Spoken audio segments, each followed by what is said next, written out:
아유, 반갑습니다. 아, 또 보네. 조금 전에도 봤는데. 자, 우리끼리 하니까 너무 좋은 것 같아요. 그분의 공백을 느낄 수가 없습니다. 맞습니다. 네. 자, 8월 10일 정치부회 시작하죠.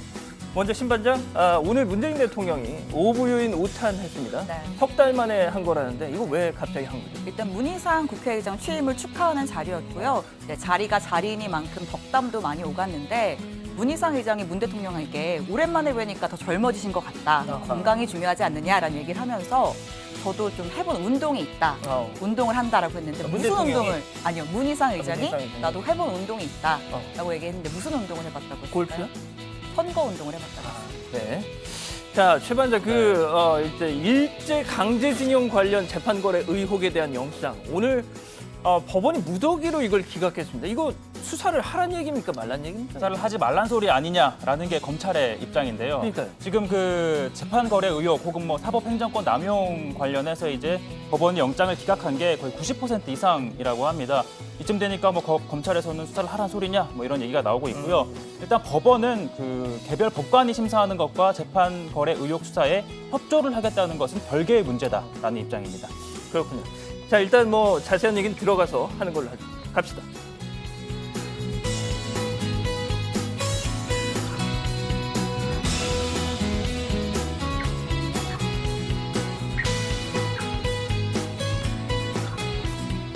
네, 정치부의 지금부터 시작하겠습니다. 어제 회의 못 보신 분들을 위해서 다시 설명을 드리면요. 이상복 부장 여름 휴가를 갔습니다. 어제 저희 반장들끼리 진행을 했는데 세상에나 시청률이 올랐습니다. 역시 정치부의 가족 여러분들은 뭔가 이 변화를 갈구하고 있다. 예, 그런 생각이 드는군요. 자, 이른바 북한산 석탄 논란에 대해 이 관세청이 오늘 오후 조사 결과를 발표했습니다. 국내 세계 수입법인이 지난해 4월부터 10월까지 모두 66억 원 상당의 북한산 석탄을 국내로 불법 반입했는데요. 이 관세청은 관련자들을 기소 의견으로 검찰에 송치키로 했습니다. 야당은 국정조사 주장하고 있는데 자세한 이야기 신반장 발제에서 다뤄보겠습니다. 자, 어제 재소환된 김경수 경남지사 드루킹과 대질신문을 하고요. 20시간 만에 오늘 새벽 귀가했습니다. 김 지사는 드루킹과 약 3시간 반 동안 대질 조사 진행했는데 기존 주장을 되풀이한 것으로 전해지고 있습니다. 이 소식은 최 반장 발제에서 알아보죠. 자, 오는 13일 월요일에 열릴 남북 고위급 회담에 대한 전망, 드루킹 수사 속보, 재판 거래 의혹 수사도 알아보겠습니다. 또 이 8.15 광복절을 앞두고 건국절 둘러싼 정치권 보형 논쟁 재점화되고 있다는 소식도 전해드리죠. 자, 그럼 먼저 신혜원 반장 발제 들어보겠습니다.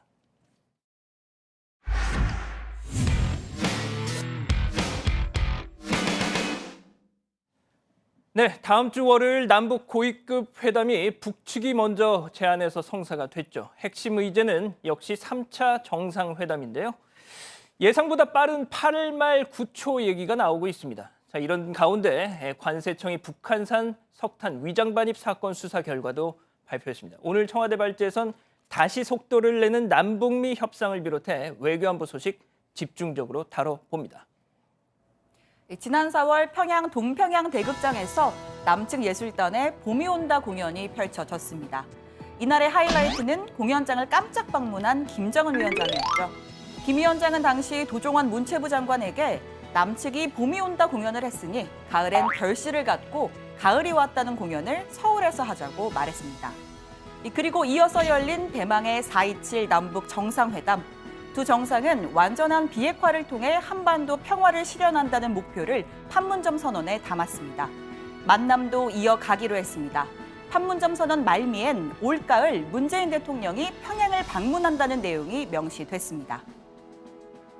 내가 말씀드리면 모두 비행기로 오시면 제일 편안하시단 말입니다. 뭐 우리 도로라는 게 아까도 말씀드렸지만 불편하십니다. 내가 오늘 내려와 봐서 아는데 그렇기 때문에 비행기로 오시면 공항에서 영적 의식을 하고 또 이렇게 잘 될 것 같습니다.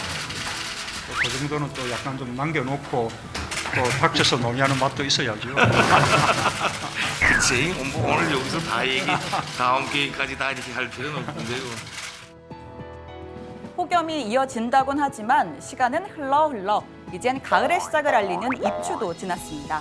이제 남북은 본격적으로 3차 정상회담 준비에 돌입하는 모양새입니다. 북측은 지난 9일 남측의 고위급 회담을 전격 제안했고 남측이 이를 받아들이면서 오는 13일 판문점 통일각에서 네 번째 남북 고위급 회담 개최가 성사됐습니다. 네, 가을 정상회담은 이미 판문점 선언에서 남북이 합의한 사안입니다. 이를 위해 남북 간 협의가 필요하기 때문에요. 회담 결과를 조금 더 지켜봐 주시기 바랍니다. 다만 북측이 정상회담 준비를 의제로 제시해 온 만큼 구체적인 협의가 진행될 수 있을 것으로 생각합니다. 현재 유력한 회담 날짜는 8월 말에서 9월 초입니다. 당초 예상보다는 조금 앞당겨졌는데요. 북한 정권 수립 70주년인 구구절, 남북미 정상이 한자리에 모일 수도 있는 뉴욕 유엔총회 전에 허심탄회한 대화를 나눌 수 있는 기회입니다. 특히 교착 상태에 빠진 북미 간 비핵화 협상에 숨통을 트기 위해서 526 2차 정상회담 같은 원포인트 회담이 이뤄질 가능성 있습니다. 4.27 판문점 선언의 어떤 후속 이행과 또 6월 12일 북미 정상회담을 앞둔 준비 과정에서 약간의 어려운 사정들이 있었습니다. 북한의 김정은 위원장이 요청을 해왔고 또 남북의 실무진이 통화를 통해서 협의를 하는 것보다 직접 만나서 허심탄회하게 대화를 나누는 게 좋겠다라고 판단해서 전격적으로 회담이 이루어진 것입니다. 청와대는 협상을 앞두고 구체적 시기를 거론하는 건 섣부르다면서도 북측이 공식적으로 제의를 해오기 전까지 다양한 경로로 의견을 교환하는 과정이 있었다고 설명했습니다. 가장 궁금한 건 역시나 종전선언 논의죠. 김의겸 대변인은 종전선언은 북미가 의사소통을 하고 있는 단계이고 특별히 한국이 새로운 안을 제시하지는 않을 것으로 안다고 설명했습니다. 전문가들은 겉으로 드러나지 않았을 뿐 북미 간 물밑 협상이 어느 정도 진전을 봤을 거라고 분석합니다.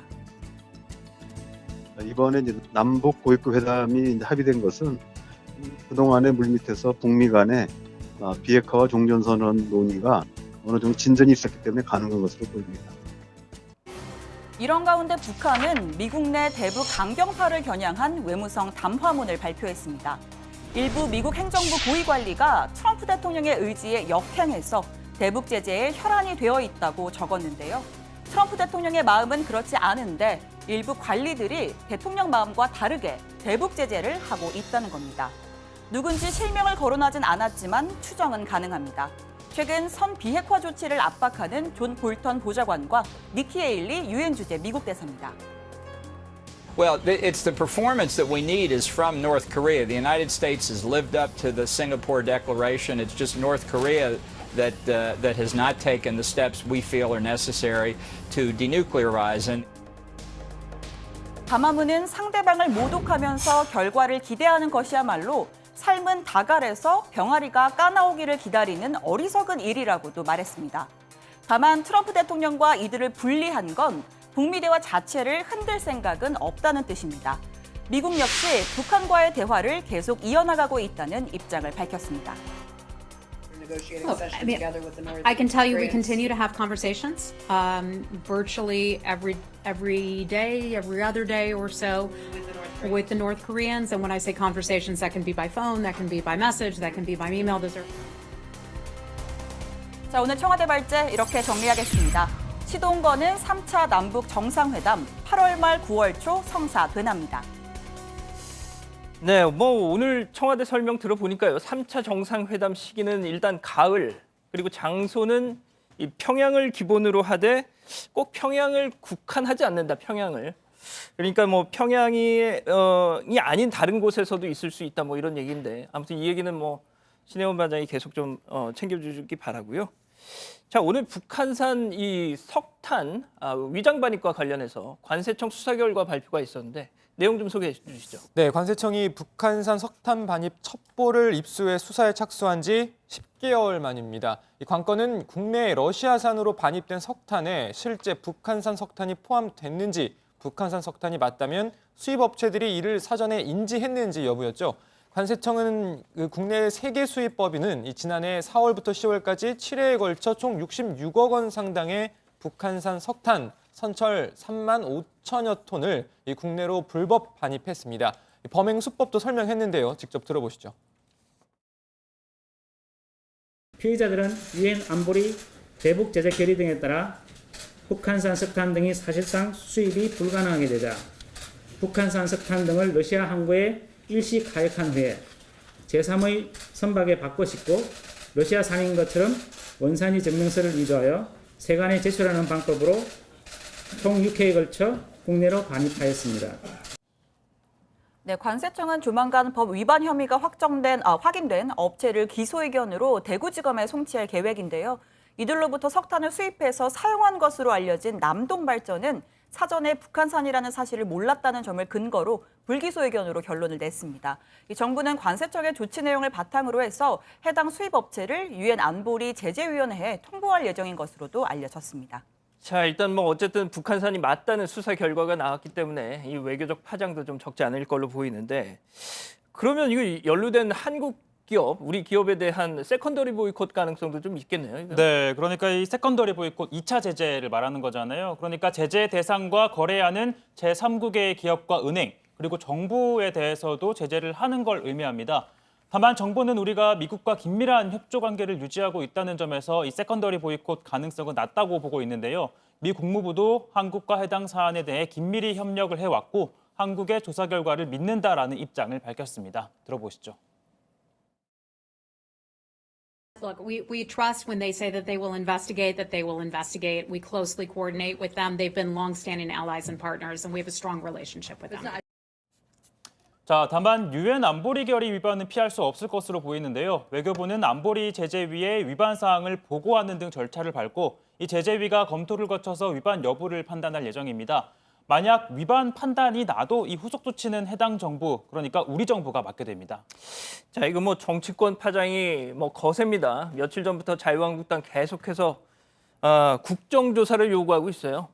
네, 그렇습니다. 자유한국당 김성태 원내대표는 외교부가 어제까지 러시아산이라고 밝힌 지 하루 만에 세관 당국이 북한산이라고 확인했다면서 문 대통령의 탈원전 정책이 북한산 석탄으로 화력 발전을 늘리려고 하는 것인지 국민에게 솔직한 고백이 있어야 한다고 주장했습니다. 반면 더불어민주당은 안보리 결의에 따라 절차대로 처리할 문제다. 한미 관계를 손상시키는 불필요한 논란, 정쟁화 시도는 국익에 도움이 되지 않는다고 반박했습니다. 직접 들어보시죠. 문재인 정부가 말하는 한반도 운전자가 북한 석탄 운송자를 뜻하는 것은 아니길 바랍니다.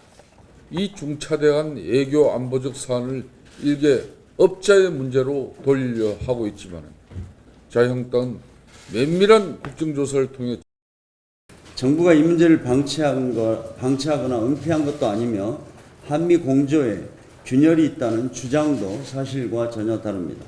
오늘 조사 결과 발표 이후에도 근거 없는 주장으로 이 문제를 정쟁화하려는 시도가 있어서는 국익에 도움이 안 될 것입니다.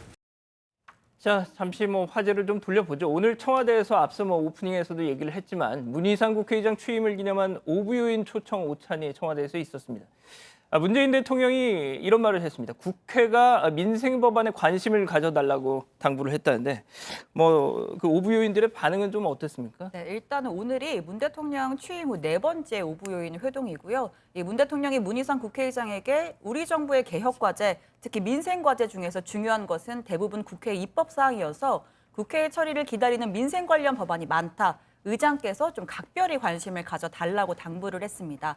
이진성 헌법재판소장에게는 헌법기관들이 국민의 눈높이에선 부족한 점이 많다면서 민주주의의 성숙을 위해서 함께 노력하자라고 말했습니다. 직접 들어보시죠. 이렇게 이제 헌법기관들이 이제는 상당한 역사와 연륜 또 경험을 이제 축적을 이제 한 상태인데 그럼에도 불구하고 아직도 국민들 눈높이에서는 부족한 점이 많다고 생각이 됩니다. 우리 정부는 정부대로 또 국회는 국회대로 사법부는 사법부대로 국민들 신뢰를 되찾기 위해서 해야 될 과제들이 많은 것 같습니다.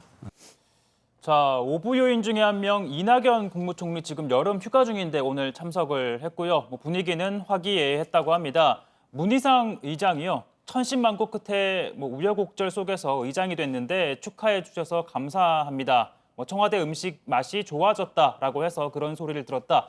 오늘 맛보고 좋게 말하는 쪽에 서서 많이 얘기하겠다라고 웃음을 자아냈고요. 그리고 이진성 헌재소장이 어릴 때 이 문효상 국회의장 한 분이 계셨다라고 했는데 문희상 의장이 문 씨가 아니라 이효상 의장이다라고 이렇게 귀뜸을 하자 이진성 소장이 이효상인가요라고 해서 좌중에 이렇게 웃음이 터지기도 했습니다. 이어서 이 소장은 양 문 씨께서 대통령과 국회의장 등 중요한 직책을 맡은 것을 축하한다라고도 했습니다. 이낙연 국무총리가 휴가인데 나온 거예요? 그렇죠. 아이고 이런. 휴가 때 출근 발언도 했는데 네. 휴가 중이니까 비공개 발언 처리해달라 그런가요? 이런 농담도 던졌습니다. 휴가 때 출근하는 건 정말 괴로운데요. 자, 그리고요. 어제는 리얼미터였고 오늘은 한국갤럽 여론조사 결과가 나왔습니다. 문재인 대통령 지지율 이번에도 60% 밑으로 떨어졌네요. 네, 조금 미치지 못하는 수치가 나왔는데요. 한국갤럽이 전국 성인 1,003명에게 문 대통령이 직무 수행을 잘 하고 있다고 보느냐라고 물은 결과 긍정평가는 58%였습니다. 전주보다 2%포인트 하락한 수치고요. 부정평가는 31%로 전주보다 2%포인트 상승했습니다. 6월 지방선거 직후 79%에서 이 2달간 좀 지속적으로 하락 추세인데요.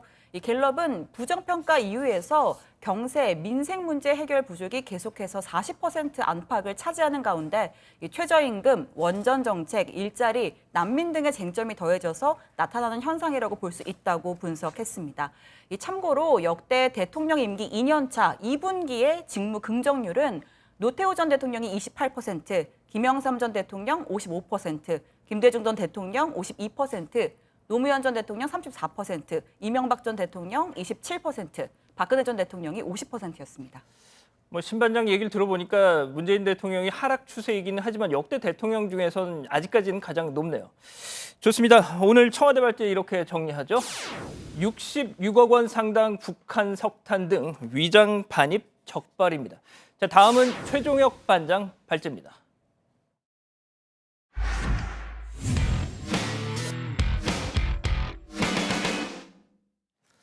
네, 김경수 경남지사가 두 번째 특검 조사 마치고 오늘 새벽에 귀가했습니다. 드루킹과의 대질 신문은 자정을 넘겨서까지 계속됐는데요. 자, 김경수 지사는 조사에 충실히 협조한 만큼 이젠 특검이 답을 내놔야 한다 이렇게 요구했습니다. 한편 이 특검 사무실을 나오던 김경수 지사를 한 남성이 뒤에서 가격하는 일까지 있었습니다. 자, 최 반장 발제에선 드루킹 특검 수사에 이어서 법원, 검찰 소식까지 짚어보겠습니다. 네, 특검의 두 번째 조사는 1차 때보다 시간이 더 오래 걸렸습니다. 18시간에서 2시간 더 길어진 20시간 동안 진행이 됐는데요. 특검 사무실을 나온 김경수 지사는 다소 피곤한 표정이었지만 목소리는 더 단호해져 있었습니다. 저는 특검이 원하는 만큼 원하는 모든 방법으로 조사에 협조하고 충실하게 소명했습니다.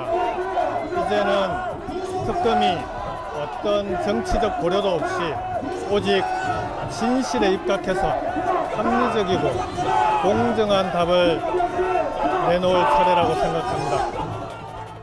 자, 그러니까 특검이 요구하는 대로 2번이나 소환에 응했고 또 새벽까지 조사를 받는 등 협조를 했으니 이젠 특검이 공정한 수사 결과를 통해 진실을 밝혀야 한다는 겁니다. 이번엔 김 지사와 드루킹 김동원 씨 간의 대질도 이뤄졌습니다. 통상 대질 조사는 한쪽에 검사가 앉고 맞은편에 조사를 받는 사람이 나란히 앉아 질문에 답하는 식인데요. 특검은요, 김 지사와 드루킹이 마주보게 앉힌 채 대질을 벌였습니다. 어젯밤 10시 30분부터 오늘 새벽 2시까지 약 3시간 반 동안 대질이 진행이 됐습니다. 드루킹은 김 지사가 보는 앞에서 댓글 조작 프로그램인 킹크랩을 씌워냈다라고 주장을 했지만 김 지사는 못 봤다며 기존 입장을 반복한 것으로 전해지고 있습니다. 또 김 지사가 드루킹 일당에게 지방선거 도움을 요청했다는 의혹도 양측의 대답은 엇갈렸습니다. 자유한국당은 둘 중 한 명은 분명 거짓말을 하고 있다며 특검 기간을 연장해 진실을 규명해야 한다고 했습니다. 특히 기간 연장에 반대하는 민주당을 향해선 특검을 무력화하려는 것이라고 비판했습니다. 특검 수사기간을 연장하지 않기 위한 민주당과 또 청와대의 그런 인식에 대해서 국민들은 분노하고 있습니다. 행식적인 특검이 되지 않도록 문재인 대통령과 특히 집권당 민주당은 적극적인 협조를 부탁을 드리겠습니다. 자, 당초 어제까지 휴가를 냈던 김경수 지사는 조사가 오늘 새벽 5시를 넘겨 마치면서 하루 그 휴가를 연장했습니다. 서울에서 휴식을 취하면서 오후에는 경상남도 서울 본부로 출근을 해 영상회의를 열고 또 경남도청에 있는 간부들과 함께 중요한 도정 현안들을 챙겼습니다. 자, 김 지사 지지자들은 새벽까지 특검 사무실을 떠나지 않은 채 김 지사를 응원을 했고요. 마찬가지로 반대단체도 항의 시위를 이어갔습니다. 한때 양측의 충돌이 빚어지기도 했는데요. 그런데 김 지사가 나와 취재진을 질문을 받으면서 차량으로 향하던 중 불상사가 발생했습니다. 이제는 특검이 필요한 만큼 특검이 원하는 대로 고맙습니다.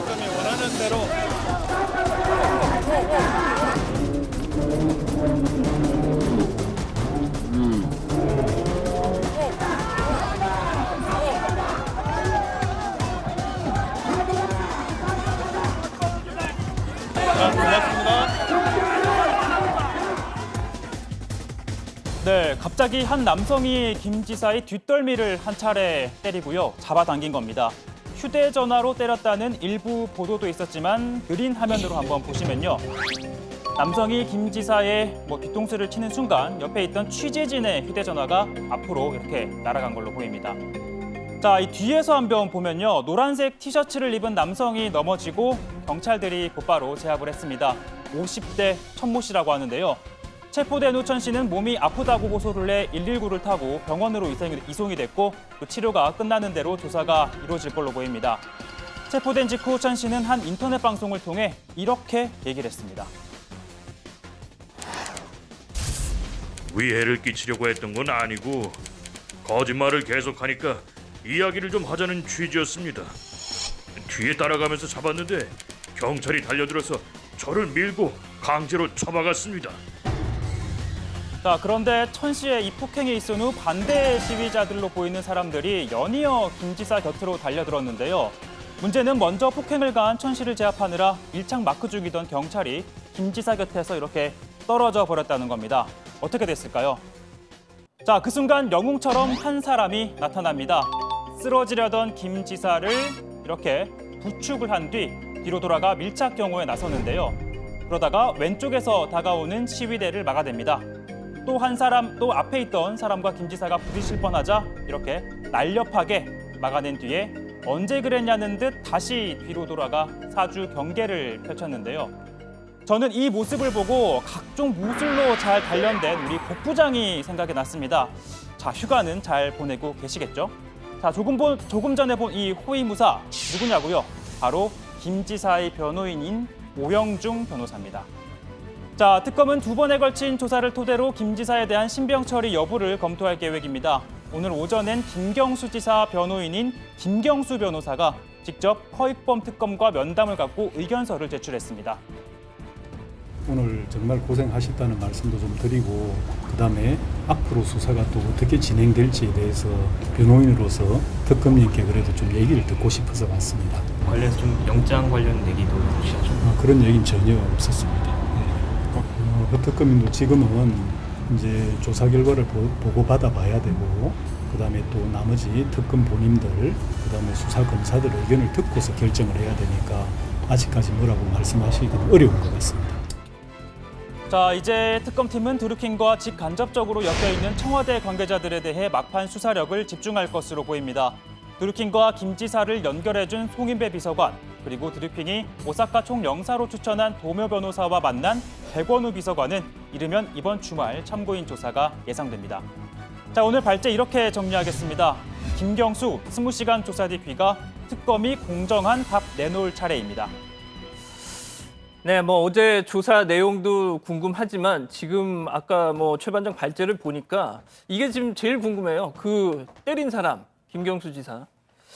자, 경찰에 곧바로 체포가 되긴 했는데 뭐 하는 사람입니까? 신원이 네. 뭐 밝혀진 게 있나요? 일단 50대 남성 천모 씨라고 하고요.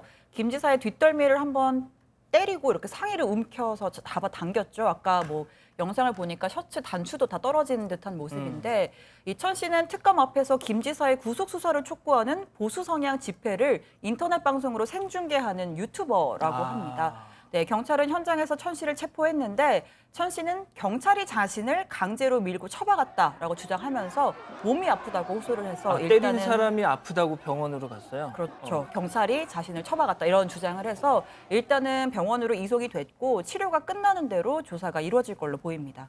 네, 그리고 이 남성과 관련해서 이재명 경기지사가 트위터에 경기도청 앞에서 연일 이재명 지사 반대 집회를 진행한 인물이라는 이 글을 비서실 명의로 올렸습니다. 그러면서 김 지사의 건강에 이상이 없기를 기원하며 놀라셨을 가족분들에게 위로의 말씀을 전한다. 법 당국의 수사를 통해 폭력 행위에 대한 실체가 밝혀지길 바란다라고도 했습니다. 자, 뭐 민주당은 이번 사건을 명백한 백색 테러, 그러니까 우파에 의한 테러다 이렇게 규정을 하면서 범죄자와 피해자를 구별하지 못하는 묻지마식 의혹 제기 때문이라고 이렇게 얘기를 했는데요. 자, 그동안 뭐 민주당 차기 당권 주자들도 일제히 특검을 비판하면서 김경수 지사 감싸기에 주력했었는데 뭐 자연스럽게 전당대회 얘기로 좀 넘어가 보죠. 자, 이제 보름 앞으로 다가왔어요. 여론조사를 보면 줄곧 1강 2중 구도였는데 어떻습니까? 네, 지금 뭐 각종 여론조사 결과를 보면 말씀하신 것처럼 1강 2중 구도인데 오늘 리얼미터가 전국의 성인 남녀 2,012명을 대상으로 설문조사를 했는데요. 이해찬 후보를 지지한다는 응답자가 31.8%로 1위였습니다. 김진표 후보 22.4%, 그리고 송영길 후보 21.6%로 오차범위 내에서 2위와 3위를 기록했습니다. 이 응답자들 가운데 민주당 지지층만 좀 살펴보면요. 역시 이해찬 후보의 지지도가 38.5%로 2위를 오차범위 밖에서 크게 앞서 있는 상황이었고요. 다만 2, 3위의 경우 전체 응답자와 달리 순서가 바뀌었는데 송영길 후보가 22.3%, 김진표 후보가 21.4% 순위이긴 했지만 마찬가지로 오차범위 내에 있기 때문에 2, 3위 순위는 크게 유의미한 결과라고는 볼 수 없어 보입니다. 자, 뭐 민주당 당권 주자들 오늘 오전에는 강원에서, 오후에는 충북에서 열리는 지금 대의원 대회에 참석해서 유세전을 펼치고 있는데, 그러니까 약점이나 상대 후보들이 공약하는 부분에 대해서 적극 또 해명을 하고 자기 얘기를 이렇게 뭐 하고 있더라고요. 네, 이 송영길 후보가 이해찬 후보에게 4선 의원인 나도 전화를 드리는 게 쉽지 않다라면서 좀 다소 불통의 이미지다 이렇게 비판을 했었는데 이해찬 의원이 송 의원에게 초선일 때 국가 예산 공부를 하려면 기재위로 가라는 원대한 얘기를 해줬고 지금도 고마워하고 있다면서 무슨 전화를 걸기 어렵다고 하는지 모르겠다 뭐 이렇게 응수를 했습니다. 네, 또 김진표 의원은 이 의원을 겨냥했는데요. 한 언론과의 인터뷰에서 SNS에서 이 의원은 민주당의 홍준표가 될 것이라는 우려가 나온다고 직격탄을 날렸습니다. 그러면서 이 의원이 당대표가 되면 자유한국당이 가장 박수를 치며 반길 것이라고도 했습니다. 아울러 소통 능력과 확장성 등을 강조하면서 이 의원은 독선적이고 강한 스타일이라며 30%의 전통적 지지층에만 기대는 것은 야당 시절의 전략이라고도 했습니다. 이번에 당권을 주게 되면 2020년 총선, 21대 총선 공천권을 주지 않습니까? 사생결단할 수밖에 없다는 그런 느낌이 이 얘기를 들어도 느껴집니다. 자, 이어서 재판거래 의혹 수사 속보도 얘기해보죠. 요즘 그야말로 방탄법원이다. 이런 얘기 지금 나오고 있어요. 그러니까 재판인 거래 의혹 수사와 관련해서 검찰이 청구한 영장, 앞서 오프닝에서도 얘기했죠. 네. 번번이 지금 법원에서 기각을 하고 있단 말입니다. 그렇습니다. 이 검찰이 강제징용 및 위안부 소송 관련한 재판거래 의혹과 관련해서 법원행정처와 전현직 대법관 등에 대해서 압수수색 영장 청구했지만 이 서울중앙지법의 박범석 영장 전담 판사 모두 기각했습니다. 전현직 행정처 심의관 사무실에 대해서 박 판사는 상관인 임종원 전 차장의 지시를 따른 것일 뿐이라면서 기각했고요. 대법원 재판연구관들에 대해선 사건을 검토했을 뿐이라는 이유로 기각을 했다고 합니다. 이 대법관들의 컴퓨터 하드디스크 파일 중 관련 자료만 추출하겠다는 데 대해서는 재판의 본질적인 부분을 침해할 수 있다면서 받아들이지 않았습니다. 이 법원이 강제징용 사건 관련해서 영장을 기각한 게 이번이 두 번째인데 이거 제 얘기가 아닙니다만 제 식구 감싸기다. 이런 비판이 지금 나오고 있잖아요. 네, 근데 법원의 입장은 또 다릅니다. 오늘 영장이 기각된 건 중앙지검 이 3차장 검사가 기자단에 장문의 입장 자료를 보내면서 알려졌는데 신반장이 설명한 것처럼 검찰은 법원의 기각 사유를 영장별로 구체적으로 설명을 했습니다. 그러나 검찰이 법원의 판단을 이렇게 자세하게 공개하는 경우는 흔한 일은 아닙니다. 이에 법원에서는 검찰이 능숙한 언론 플레이를 하고 있다라면서 불만을 표출했습니다. 대법원은 수사에 최대한 협조하고 있다라고도 했습니다. 대법원은 앞서 수사 방해 의혹이 일자 개별 법관의 영장 심사는 수사에 대한 협조 여부와 연계시킬 수 없는 재판의 문제라고도 강조했습니다. 대법원도 할 말은 있다. 예. 자, 강제징용 재판과 이 법관의 해외 파견 거래에 관여했다는 의혹 받고 있는 김기춘 전 청와대 비서실장. 어제 검찰에 나오라 이렇게 했는데 거부했었죠. 몸이 아프다고. 그런데 오는 14일 화요일에는 나가겠다. 뭐 그랬다고 했다면서요? 네, 이 검찰이 14일에도 나오지 않으면 체포영장을 청구하겠다라고 강수를 뒀기 때문에 좀 응하겠다라는 입장을 밝힌 걸로 보입니다. 현재 지난 6일 석방이 된 김 전 실장 서울 한 병원에 입원해 있다고 하는데요. 14일에 출석을 하겠다라는 의사를 밝히긴 했지만 그때 건강 상태에 따라서 다시 출석 연기 요청을 할 가능성도 배제할 수는 없어 보입니다. 관련해서 민주당 추미애 대표 김 전 실장을 향해 환자 코스프레가 아니라 용서를 구하라라고 비판했는데요. 한번 들어보시죠. 김 전 실장은 검사, 장관, 국회의원, 대통령, 비서실장 등 요직을 거치는 동안 이 땅의 역사에 반민주, 반역사의 인물로 찍혀 있습니다. 게다가 박근혜 정부에서는 국정원 불법 대선 개입과 문화계 블랙리스트, 세월호 여론 조작, 사법부 재판 규례 등의 범죄에 관여했다는 의혹을 받고 있습니다. 이 정도면 법마라 할 것입니다. 자, 대법원이 사법행정권 남용 의혹과 관련해서 지금까지 공개하지 않았던 문건이 세 건이 있었습니다. 이 가운데 하나를 당사자가 내 문건 공개하라 해서 공개를 했다면서요. 그렇습니다. 당초에 법원행정처가 명예훼손 우려가 있어서 공개하지 않았던 파일명 차성한의 당사자인 차성한 판사의 요청에 따라서 오늘 문건이 공개됐는데요. 이 차 판사는 양승태 대법원장 시절 선거법원에 반대하는 칼럼을 기고했다가 부당하게 소위 사찰을 당한 인물로 알려져 있습니다.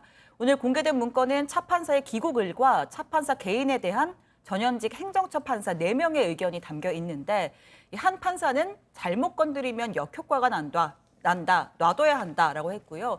또 다른 판사는 득실을 고려하면 징계의 실효성이 없다라면서 무시 전략을 세워야 한다라고도 했습니다. 네, 행정처는 앞서 비공개한 제20대 국회의원 분석과 이모 판사 관련 문건도 당사자인 국회의원이나 판사가 요청할 경우 공개하겠다는 방침을 밝혔는데요. 이모 판사 관련 문건은 해당 판사가 공개를 원하지 않는다는 의사를 전달했다고 합니다. 자, 그러면은 지금 얘기를 들어보면 20대 국회의원들이 이 공개를 요청을 하면 최 반장, 그러면은 또 이게 계속해서 이어져서 문건이 나올 수가 있겠네요. 그런데 이 문건에 그 국회의원들에 관련된 재판이 기록이 되어 있다라고 알려져 있는데 과연 국회의원들이 이걸 공개하라라고 할지는 좀 미지수입니다. 그럴 수 있겠네요. 좋습니다. 오늘 기사 정리하죠. 재판거래 의혹 수사로 하겠습니다. 자, 제목은요. 강제징용 재판거래 의혹 압수수색도 불발입니다. 자, 다음은 재발제네요. 아닙니다. 죄송합니다. 예, 제가 맨날 3번째만 발제를 하다 보니까 착각했습니다. 고석승 반장 발제입니다.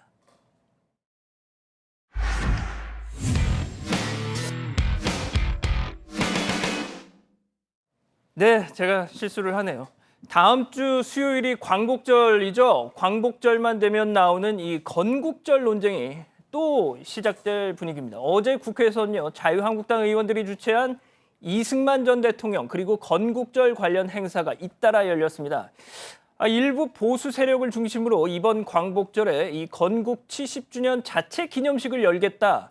이런 이야기도 들리는데요. 아마도 이를 통해서 보수 진영이 새 결집에 나서려고 한다. 이런 분석도 나오고 있습니다. 자, 오늘 고반장 발제에서는요. 건국절 논란 관련 소식 그리고 박원석 전 정의당 의원이 촉발시킨 청와대와 기재부 갈등설도 전해드립니다. 네, 다음 주 수요일 8월 15일 제73주년 광복절입니다. 우리나라의 큰 국경일이죠. 이 더운 여름 하루 쉴 수 있는 공휴일이기도 해서 더 반가운 게 솔직한 마음입니다. 자, 근데 그나저나 다정이는 그날 방송을 하는지 안 하는지 저희도 아직 들은 바가 없는데 말 나온 김에 복부장 권항대행께 한번 물어보고 넘어가겠습니다. 복대행님, 저희 다음 주 어떻게 광복절 쉬나요? 쉽니다. 제가 책임지겠습니다. 네, 시청자 여러분 방금 들으셨죠? 다음 주 수요일 저희 쉴 것 같습니다. 자, 아무튼 광복절만 되면 스멀스멀 거론되는 한 단어가 있습니다. 바로 건국절입니다. 올해도 어김없이 건국절 논란이 다시 불거지기 시작하는 모양새입니다. 어제 국회에선 건국자가 들어간 행사 2건 열렸습니다. 모두 한국당 의원들이 주최한 행사였습니다. 먼저 오전에 열렸던 건국의 아버지 이승만의 재조명 세미나 잠깐 보고 가시겠습니다. 대한민국은 바야흐로 사상의 전쟁 가운데 서 있습니다. 이 땅에 자유의 가치를 처음 뿌리내린 이승만 대통령의 업적을 세계사적 관점에서 제대로 재평가하고 기리는 일이야말로 대한민국의 성공의 역사를 지켜내는 첫걸음이라 감히 말씀드립니다. 이승만 대통령의 그야말로 어릴 때부터 젊었을 때부터 이 고민과 국가를 만들고 건국을 하고 나라를 반석 위에 올려놓기 위해서 한 일들이 제대로 조명이 되고. 네, 이 행사에 이어 오후에 열린 행사 대한민국 건국 70주년 세미나였습니다. 행사 주최한 심재철 의원 이렇게 주장했습니다. 나라를 아이에 비유하자면 1919년에 임신은 됐을지 모르지만 아이가 태어난 생일은 1948년 8월 15일이다라고 말이죠. 자, 일부 보수 세력 이번 광복절에 자체적으로 건국 70주년 기념 행사를 하겠다고 밝히기도 했습니다. 이번 광복절을 계기로 보수 결집에 나서는 것 아니냐 이런 이야기도 나오고 있습니다.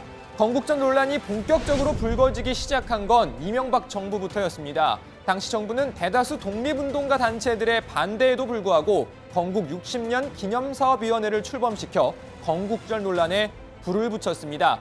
이 당시 아예 광복절을 건국절로 이름까지 바꾸려는 시도도 있었죠. 박근혜 정부까지 이어져 왔던 건국절 논쟁, 지난해 문재인 대통령이 1919년을 건국 원년으로 못 박으면서 새 국면을 맞았습니다. 2019년은 대한민국 건국과 임시정부 수립 100주년을 맞는 해입니다. 보수나 진보 또는 정파의 시각을 넘어서 새로운 100년의 준비에 다 함께 동참해 주실 것을 바람하지 않습니다. 네, 이 논쟁을 소개하자면 정치부회의 끝날 때까지 말해도 모자랄 것 같습니다. 딱 하나만 언급하고 넘어가죠. 건국절 주장 세력이 건국의 아버지라고 부르는 이승만 전 대통령도 과연 대한민국의 시작을 1948년으로 봤을까요? 자, 1948년 대통령 취임식에서 이 전 대통령은 취임사를 이렇게 마무리합니다.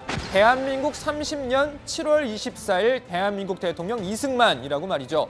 1919년을 기준으로 삼은 겁니다. 그리고 같은 해 9월 1일에 나온 최초의 대한민국 관보 발행일자도 자, 보시는 것처럼 대한민국 30년, 즉 1919년을 대한민국의 원년으로 가리키고 있습니다. 건국절 논란 소개는 여기까지만 하겠습니다. 자, 정책 이야기 몇 가지 하고 가겠습니다. 일단 국민연금 이야기입니다. 국민연금이 곧 재정 계산 결과를 공개합니다. 그런데 아직 발표는 안 됐습니다만 당초 2060년으로 예측됐던 연금 고갈 시기가 좀 더 앞당겨질 거란 소식입니다. 결국 연금 기금을 유지하기 위해서 더 내거나 오래 내거나 덜 받거나 안타깝게도 이 세 방법 중 하나 이상 실행될 것으로 보입니다. 자, 이 중에서 일단 오래 내는 건 확정적입니다. 현재 60세인 의무 납입 기간이 65세로 연장될 가능성이 크다는 겁니다.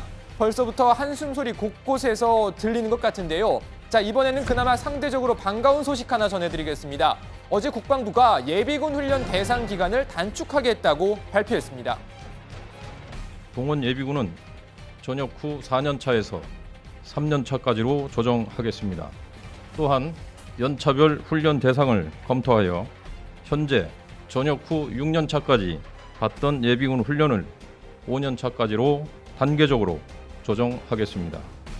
자, 이뿐만이 아닙니다. 올해 16,000원인 동원훈련 보상비도 2022년까지 91,000원으로 단계적으로 올려주기로 했습니다.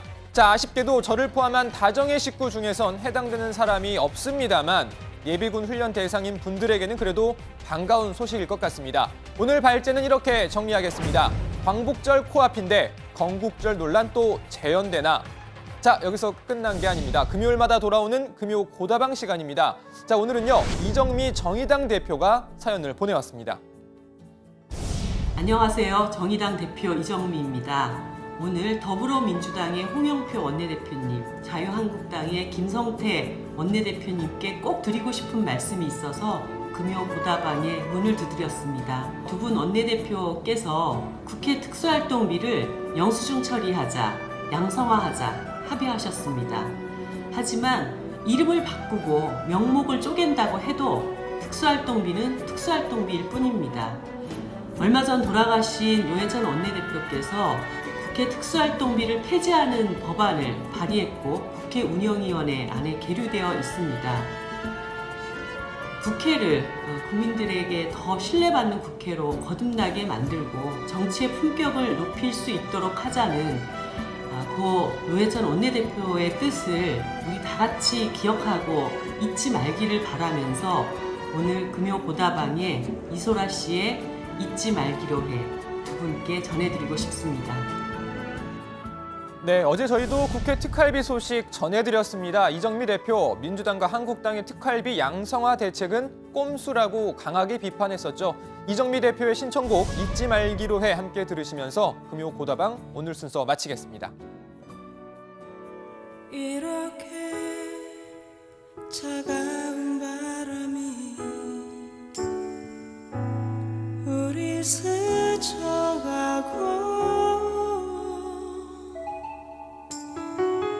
난 그대의 가슴 안에 빗물되어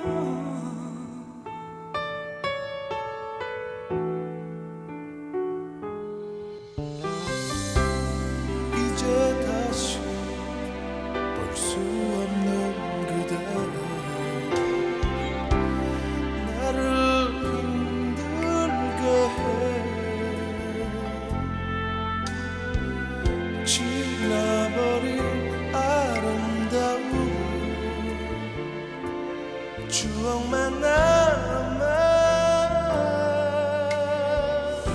네, 잊지 말기로 해. 뭐 좋습니다. 자, 그리고 아까 그 발제 중에 광복절 휴무 여부, 그건 제가 아까 장난친 거고요. 이 실지 말지는 부장보다 더 센 분, 그분이 결정하는 문제죠. 저도 오늘 대행의 발언만 믿고 있겠습니다. 네, 알겠습니다. 자, 그럼 본격적으로 뭐 얘기를 해보죠.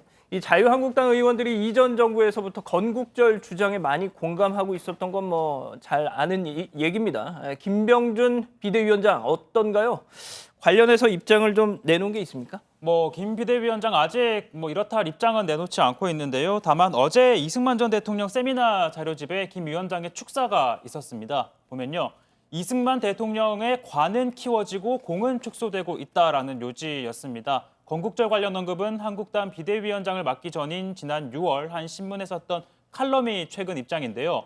김 위원장은 한국당은 집권당 시절 국민의 역사관까지 국가 권력으로 통제하려 했다. 1948년 건국 등이 옳다고 믿으면 이를 논리로 다툴 일이지 국정교과서로 이를 강제할 일이냐. 또한 그게 가능한이나 한 일이냐. 그러고도 이에 대한 올바른 성찰 한 번 없었다라고 입장을 밝혔습니다. 자, 화제를 바꿔보죠. 어제 오늘 사이에 장하성 청와대 정책실장 그리고 김동연 경제부총리 간의 갈등설 또 불거지고 있습니다. 보니까 이게 박원석 전 정의당 의원이 SNS에 쓴 글이 논란이 되면서 커졌죠. 그렇습니다. 어제 페이스북에 글을 남겼는데요. 이 글의 내용을 좀 보시면 청와대와 정부 내 갈등설의 당사자 중 한 명을 만났는데 이 인사가 대통령의 말도 안 듣는다, 자료도 안 내놓는다, 조직적 저항에 들어간 것 같다, 말을 할 수 없는 위치라 답답하다, 밖에 나가서 인터넷 언론사라도 만들어서 말하고 싶은 심정이다 등의 말을 했다는 겁니다. 그 뒤에 추가로 남긴 글을 통해서는 관료 집단의 문제점을 지적했습니다. 누구라고 콕 집어서 말하지는 않았지만 박 전 의원이 만난 당사자는 참여연대 출신으로 친분이 깊은 장하성 정책실장 그리고 갈등설의 상대는 김동연 부총리로 짐작이 가는 대목입니다. 네, 이 장하성 실장과 김동연 부총리의 갈등설은 최근 들어 꾸준히 제기돼 왔죠. 그때마다 청와대는 부인을 했고요. 자, 얼마 전에는 장하성 실장과 김동연 부총리가 정례 회동을 갖기로 했다는 사실도 청와대가 공개를 한 바 있습니다. 그런 와중에 또 이렇게 갈등설이 불거진 겁니다. 청와대는 바로 반박 입장을 내놨습니다. 청와대 관계자는 완전히 틀린 추측이다. 그런 말을 한 적도 없다. 장 실장과 박 전 의원은 정부 출범 이후 대면하거나 통화한 적도 없다고 밝혔습니다. 진짜 이게 호사가들의 얘기인지 아니면 정말 두 사람 사이에 뭔가 있는 건지 이건 좀 계속 좀 지켜봐야 되겠네요. 자, 그나저나 얼마 전 그 안타까운 사고로 경비원 아들을 잃은 경비원 아버지에게 뭐 부적절한 행동을 해서 무리를 빚은 부산 동구 구의원 이야기 전해드렸는데 오늘 아예 제명이 됐다면서요? 네, 전근향 동구 의원 기억하실 텐데요. 자신이 입주자 대표로 있던 아파트에서 교통사고가 났는데 이 사고로 경비원으로 함께 일하던 아들을 잃은 아버지를 전보 조치하려고 해서 논란이 됐습니다. 오늘 의원직을 상실하게 됐는데요. 부산 동구의회가 오늘 오전 본회의에서 전 의원에 대한 제명을 두고 투표를 진행했는데 전 의원을 제외한 6명 전원 찬성으로 징계 요구안을 통과시켰습니다. 앞서 민주당 부산시당 윤리심판원은 전 의원의 당적을 박탈하기도 했었죠. 자, 그나저나 오늘 BMW 관련 소식 들어온 게 있는지 좀 봐야 되겠네요. 오늘 추가 화재 소식은 있습니까? 다행히도 추가 화재 소식은 들어온 게 없고요. 대신 이제 BMW 상대 소송 관련 소식이 하나 있습니다. 이 BMW 차량 화재와 관련해서 공동 소송을 준비 중인 한국소비자협회가 소송 참가비를 10만 원으로 책정했다고 밝혔습니다. 소송의 취지를 고려해서 참가비를 최소한의 실비로 책정했다는 겁니다. 소송을 맡은 법무법인 측은 리콜 대상 차량 소유자의 정신적, 재산적 피해 등을 포함해 손해배상 청구 비용을 1,000만 원 이상으로 잡고 있는 것으로 알려졌습니다. 차가 말썽이면 정말 스트레스 받습니다. 더군다나 BMW 오너도 얼마나 조마조마하시겠습니까? 자, 오늘 야당 기사 제목 이렇게 가죠. 장하성, 김동연 갈등설 청와대는 부인. 자, 다음은 진짜 제 발제입니다.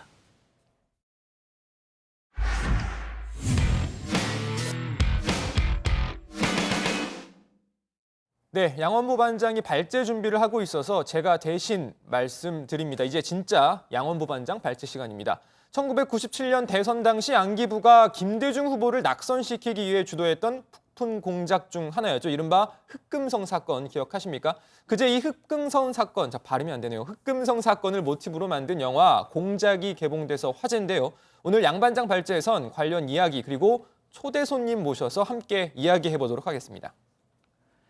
네, 그렇습니다. 암호명입니다. 암호명 흑금성을 아십니까? 1990년대 북한과 중국을 오가면서 활동했던 대북공작원 박채서 씨 말이죠. 자, 이 박채서 씨는요, 1997년 대선을 앞두고 안기부로부터 김대중 후보를 낙선시키기 위한 이 북풍 공작을 요구받았지만 이것을 거부했고 이후 이 보수 정권이 들어섰던 2010년 국가보안법 위반 혐의로 감옥살이를 한 아주 비운의 스파이죠. 자, 영화 공작은 말이죠. 바로 이 흑금성 박채서 씨를 실화를 모티브로 만든 영화인데요. 자, 북한의 핵 개발이 막 시작되고 또 이 고난의 행군이 이어지던 1990년대 한반도 상황에 집중합니다. 이 겉으로는 통일을 이야기하면서도 속으로는 이 체제 유지의 혈안이 된 또 1997년 헌정사상 최초의 이 평화적인 정권 교체 과정에서 이 흑금성이라는 인물이 어떻게 쓰이고 버려졌는지를 리얼하게 묘사하고 있습니다. 특히 얼마 전 이 칸 영화제 비경쟁 부문 미드나잇 스크리닝에 초청이 돼서 엄청난 호평을 받았죠.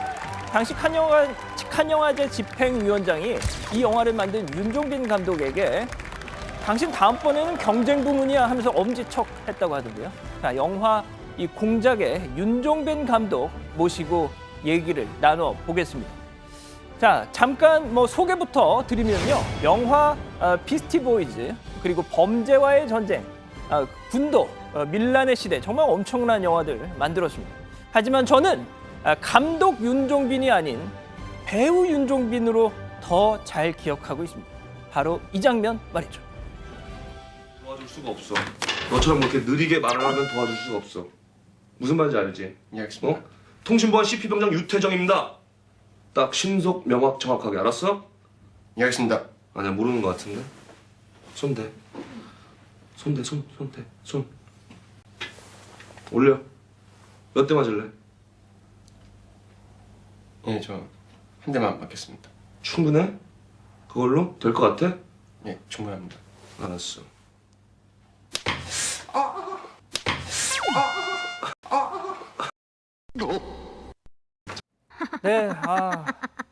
네, 윤종빈 감독님, 진짜 환영합니다. 근데 저는 어떻게 저렇게 고문관 연기를 리얼하게, 저 실제 그 원래 그냥 자연스럽게 나온 거 아닌가요, 저거? 아니 저 군대 생활을 다 한 남자들은 어떻게 다 경험한 거라서 꽤 어렵지 않겠습니다. 네. 자, 아무튼 윤종빈 감독님 환영하고요. 이 정치부 회의 가족 여러분들한테 먼저 좀 인사 한번 짧게 해주시죠. 네, 안녕하십니까 JTBC 정치부의 시청자 여러분, 공작 연출한 윤종빈입니다. 반갑습니다. 네. 윤 감독님 저희 정치부에 자주 보셨죠? 가끔 봅니다. 예. 가끔요? 시간 날 때. 시간이 안 되면 이건 그러시구나. 보고요. 예. 다시 보기로 나중에. 네, 다시 보기로 가끔 보고요. 그러세요? 예. 감사합니다. 사실 저는 공작 개봉 수요일에 했잖아요. 네. 그래서 저희 회의 끝나고 바로 또 달려가서 봤지 뭡니까? 감사합니다. 예. 네, 재밌더라고요. 아, 근데 네. 이번에는 왜 그 페르소나라고 불리시는 네. 하정우 씨는 왜 이번 영화에서는 안 나왔나요? 일단 에이지가 안 맞았고요. 예, 좀 더 나이가 있는 그 실제 사건이다 보니까 소령 역할에서 시작인데 하정우 씨가 하기에는 조금 에이지가 있어서 또 이렇게 역할에 이번 역할은 황정민 선배가 더 올려서 흑금성 역할을 네. 하기에는 너무 젊은. 네네네. 사실 이 영화가 지난 정부 때 기획을 하신 거잖아요. 네, 맞습니다. 박근혜 정부 때는 지금 뭐 논란도 되고 있지만 문학의 블랙리스트가 네네. 공공연하게 뭐 있던 시절이었는데 네. 혹시 당시 좀 준비를 하시면서 네네. 좀 과연 이 영화가 제대로 개봉이 될 수 있을까? 좀 뭐 그런 고민은 좀 안 하셨어요? 저는 사실 그런 거에 되게 무딘 사람이거든요. 그러니까 제 생각은 주변에서는 걱정을 오히려 많이 해주셨는데 괜찮겠냐, 이거 만들 수 있겠냐 이러는데 저는 아니 자유민주 사회에서 영화 한 편 만드는 게 뭐가 문제라고 헌법에 표현의 자유가 있는다라고 그렇죠. 그 뭐 영화가 뭐라고 그렇겠냐고 했는데 주위에서 너무 우려하셔가지고 저는 뭐 영화 만드는 것도 기획 시작을 하면 짧게는 2년, 길게 4년 걸리잖아요. 개봉 때까지. 그래서 뭐 그러면 영화가 다 만들어질 때쯤이면 박근혜 정권이 끝날 수도 있겠다라는 생각을 하셨던 거군요. 하지만 뭐 그게 아니고 정권이 바뀌든 안 바뀌든 뭐 저는 그게 중요하다고 생각하지 않았어요. 영화 만드는 거. 제가 듣기로는 용서받지 못한 자 만드실 네. 때 군대 지원 받으려고 네네네. 가짜 시나리오, 그러니까 약간의 위장을 하셨다고. 위장은 아니고요. 들었는데 네. 이번에도 혹시 그런 게 있었는지? 아니요, 전혀 그런 거 없습니다.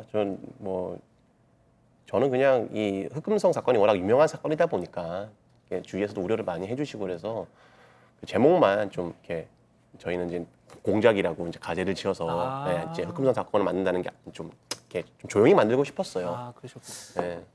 아까 이제 신혜원 반장이 이제 영화 봤다라고 이야기해서 저는 오늘 새벽에 제가 제일 최근에 본 것 같습니다. 제가 네네. 오늘 감사합니다. 새벽 2시에 제가 네. 보고 집에 가서 자고 몇 시간 자고 출근을 바로 했는데 제가 이제 궁금한 건 이게 안보 관련 사실 우리나라에 많은 사건들이 있었는데 네. 특별히 이 흑금성 사건에 주목을 하신 계기가 있다면 어떤 거였어요? 처음에는 이제 중앙정보부에 관한 이제 취재를 좀 하다가 저도 처음 알게 됐어요. 저도 사실 97년, 8년도에 살았던 사람인데 정말 한국에 이런 일이 있었다고? 한국에 이런 스파이가 있었단 말이야? 너무 놀라웠어요, 이야기 자체가. 상당히 최근이잖아요. 98년이면. 네, 제가 그때 좀 PC방 가서 스타크래프트 할 때여서 잘 몰랐던 것 같은데. 비슷한 세대인가 봐요. 많이 차이 그때 나는데. 열광적이었잖아요, 스타크래프트가. 그렇죠. 그래서 몰랐던 것 같은데 너무 충격적이어서 그러니까 저 주위에도 다 모르시더라고요. 아는 사람이 거의 없었어요. 그래서 이거는 영화로 만들어서 이렇게 대중들에게 보여주면 상당히 흥미로워하시겠다. 그렇게 해서 시작하게 되었습니다. 자, 근데 이제 흑금성 그 박채서 씨의 존재를 알게 되셨을 때 그분은 2010년도에 국가보안법 위반으로 네네. 감옥에 네네. 있었지 않습니까? 네네. 그러면 면회를 가셨었어요? 아니 이게 제가 그래서 이제 영화를 만들고 싶다는 의사를 전달하고 예. 면회를 한번 가겠다 그랬더니 이제 박채서 씨께서 영화 감독이 오면 국정원에 보고 들어간다고 오지 말고 영화사 직원 한 명 보내라 그러더라고요. 예, 그래서 저희 영화사 대표가 갔었고요. 예, 그렇게 그럼 해서 영화화에는 흔쾌히 동의를. 그 전에도 이제 영화 제안을 많이 받으셨대요. 근데 그때는 다 거절하셨는데 아무래도 이제 수감 생활 도중에 뭔가 생각이 변화하신 것 같아요. 그래서 저도 이제 뒤에 들었는데 자신의 뭐 억울함을 알리고 그런 것보다는 이 사건에 대해서 실체에 대해서 국민들이 알 필요가 있다. 예. 그렇게 말씀하시더라고요. 윤 감독님이 만들면 흥행도 보장이 되니까 그렇죠, 이거는 그렇죠. 허락을 하신 거 아닐까요? 그런 것도 있습니다. 네. 그 또 영화를 보다가 궁금해졌던 게 네. 이제 보니까 90년대 북한의 모습을 굉장히 리얼하게 네네. 좀 재현을 하셨더라고요. 네. 뭐 영변 장마당도 네. 그렇고 순환공항, 네. 평양 거리 이렇게 네. 그럼 어떻게 또 촬영을 하신 거예요? 일단은 뭐 다 아시다시피 저희 전 세계에서 유일하게 대한민국 국적을 가진 사람만이 북한에서 촬영을 못합니다. 근데 이제 외국 국적을 가진 사람은 돈을 지불하고 촬영을 할 수가 있거든요. 그래서 서치를 해보니까 그 북한 소스를 파는 해외 업체들이 있더라고요. 그래서 그 업체에서 그 소스를 구입해서 CG 작업을 하고 그다음에 뭐 그 연변에서도 저희가 이제 촬영을 해서 그것도 CG 작업을 하고 그러니까 연변이 아니고 이제 그 연변을 얘기하는 겁니다. 그리고 뭐 이제 세트라든지 뭐 그런 것 작업들을 해서 굉장히 제작비가 많이 들었죠. 진짜 리얼하게 네. 저희가 그 북한 조선중앙 TV 영상 보면 나오는 제 개런티 깎아서 그 투자한 겁니다. 아이고 이런 아이고 참. 그게 제일 중요한 건데. 네, 힘들었어요. 그리고 그 영화에서 스포일러 아니겠죠? 네, 김정일 아닙니다. 위원장이 네. 나오는데 저는 네. 어떻게 등장을 할까 했는데 진짜 그 실루엣이랑 너무 똑같으시더라고요. 이제 그 어떤 배우분이 맡으셨는데 말이 네. 되나요? 오늘 볼 건데. 네, 그거는 뭐 얘기 안 하시는 게 좋아요. 어쨌든 그 너무 똑같이 나오십니다, 진짜. 배우분 이름은 지금 다 나왔는데. 아 그래요? 네. 이미 나왔. 나왔대요. 얘기해요 그냥. 네. 어떻게 뭐 특수 분장을? 네, 특수 분장을 했습니다. 그 어떻게 됐든 영화 보시면 알겠지만 굉장히 중요한 네. 순간에 나오기 때문에 관객들이 정말 이 사람은 김정일이라고 믿어야지 이제 몰입이 가능하거든요. 그래서 CG를 할지 특수 분장을 할지 고민하다가 특수 분장을 선택했고 그 헐리우드 특수 분장팀을 섭외했어요. 그러니까 뭐 맨인 블랙 3라든지 나는 전설이다, 뭐 블랙 스완 이런 걸 했던 팀을 섭외해서 작업을 한 6개월간은 했고요. 이렇게 이거 똑같은 본을 만드는데.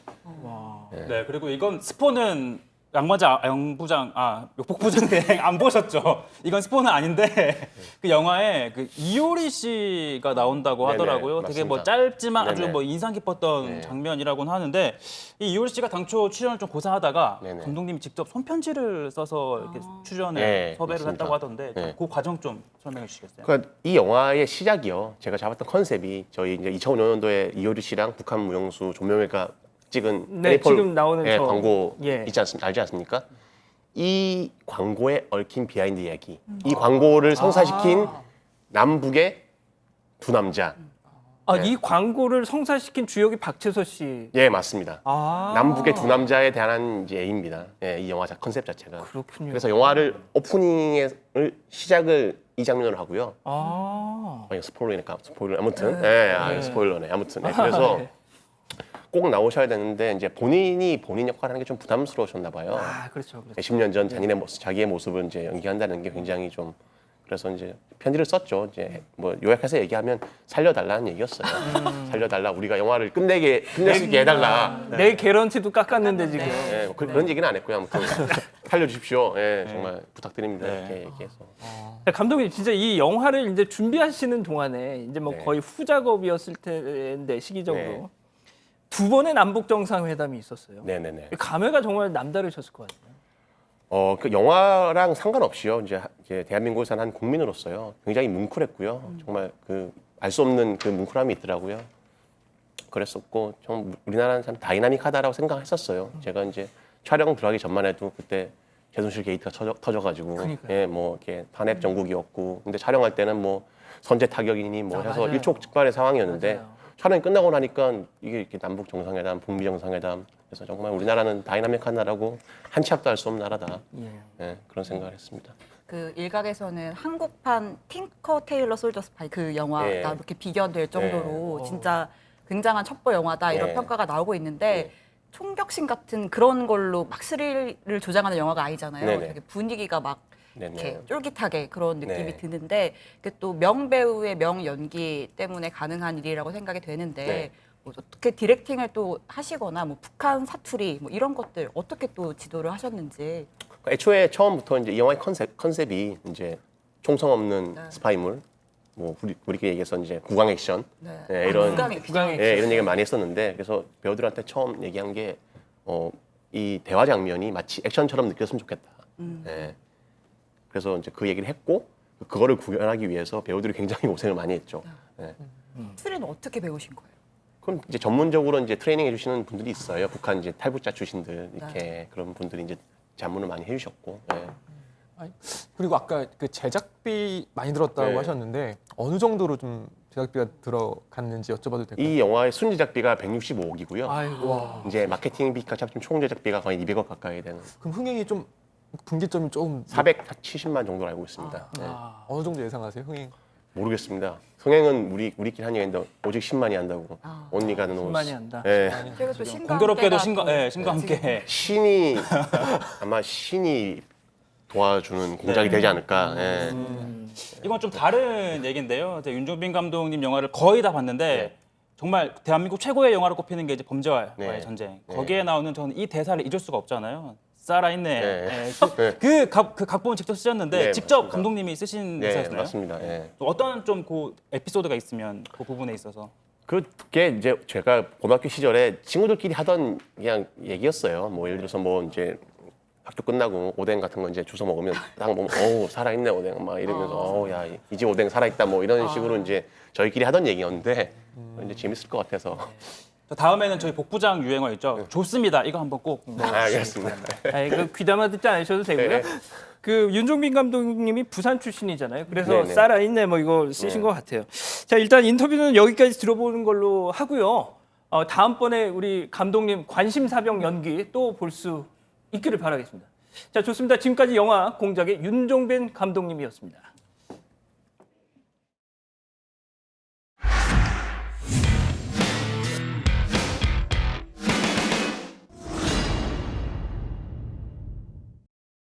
안녕하세요. 톡소원 정치의 강지영입니다. 저는 지금 국회 사랑제 앞에 나와 있는데요. 오늘 이곳에서 바둑 삼국지가 펼쳐진다고 합니다. 바둑 삼국지라 뭘까요? 함께 확인해 보러 가시죠.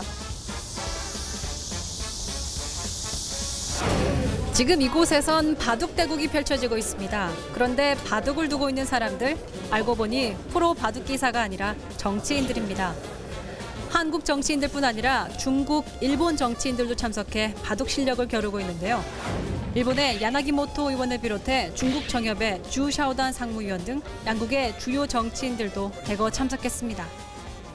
바둑 교류를 통해서 친선을 도모하는 이번 행사가 세 나라의 우호 증진에 기여하는 동북아의 평화와 번영을 앞당기는 데 보탬이 될 수 있기를 기원합니다. 안상에서의 명승부를 기대하겠습니다. 간발에 그리고 짜요. 围棋是中华文化的精粹，在中国以其修心、以其会友的文化传承源远流长。习近平主席在对韩国进行国事访问时，曾经这样说过：中韩两国围棋水平都不错，利用围棋开展交流是很好的形式。私が日本を離れるときに安倍晋三総理にお会いをいたしまして、日中間の囲碁の交流大会がソウルで開かれますよと、定期的に中国、日本で開催されますよというお話をいたしました。ぜひとも日本で開催されるときには盛大に皆様方をお迎えしたい。ぜひともよろしくお伝えをしていただきたい。 그동안 한중, 한일 바둑 친선 대회는 있었지만 삼국이 다 함께 모여서 대국을 치르는 건 이번이 처음입니다. 각국의 바둑 고수들도 함께 했는데요. 우리나라의 이창호 구단, 제일교포의 조치훈 구단, 중국의 창하오 구단도 함께 했습니다. 이 자리를 기억한 기후 회장 원유철 의원을 만나서 자세한 얘기 들어보겠습니다. 한일 수교 50주년을 맞아서 제가 국회 기후회장 때 간나오토 전 총리께서 일본 기후회장일 때 제가 제안을 해서 다시 재개가 됐고요. 중국이 워낙 뭐 시진핑 주석이나 이코창 총리나 또 중국인들이 바둑을 워낙 좋아하십니다. 그래서 한중 의원 간에도 이제 제가 국회 기후회장 자격으로 제안을 해서 성사가 됐는데 이렇게 한중 한일 따로 하다 보니까 이 삼국 간에 동북아 삼국이 함께 모여서 하는 게 좋겠다라는 생각을 가져서 바둑 교류를 통해서 그럼 뭔가 얻어낼 수 있을까요? 실제로 미국과 중국이 국교 정상할 때도 탁구 외교, 핑퐁 외교가 큰 역할을 했지 않습니까? 바둑이라는 우리 마인드 스포츠는 이 한중일이 수천 년 동안 공유해온 동양 문화의 한 부분입니다. 바둑이라는 것을 매개로 해서 우리 의원들 간에 서로 교감도 하고 또 상호 간에 의원들의 우호도 증진시키고. 오늘 직접 두세요? 예, 저는 어저께 뒀고 오늘 이따 씁니다. 예, 이따 단체전에서? 예, 단체전 참여합니다. 네, 중국 팀이 조금 우세하다고 하더라고요. 이게 의원들의 이제 스포츠는 승부를 떠나서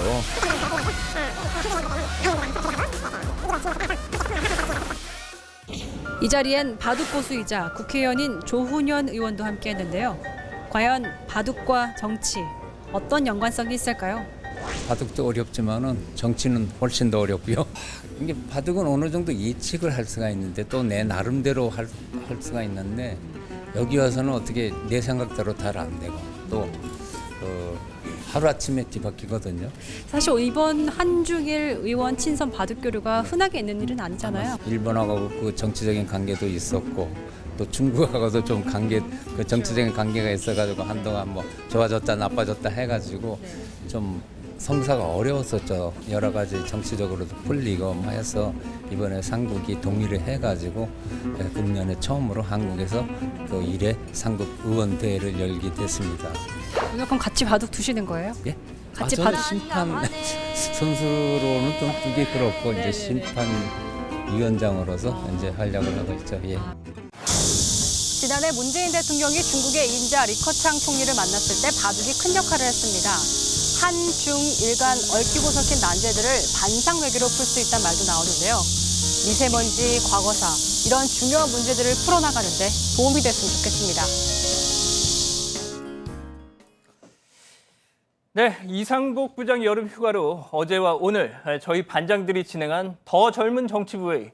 많은 분들이 그냥 너희가 계속 해라 하시는 줄 압니다만 아쉽게도 여기서 대단원의 막을 내리겠습니다. 다음 주 복부장 돌아와도요. 에이 하지 마시고요. 계속 성원해 주십시오. 저희는 다음 주 월요일 다시 인사드리겠습니다. 감사합니다. 양반장 살아있네. 진짜 살겠다. 고생하셨습니다.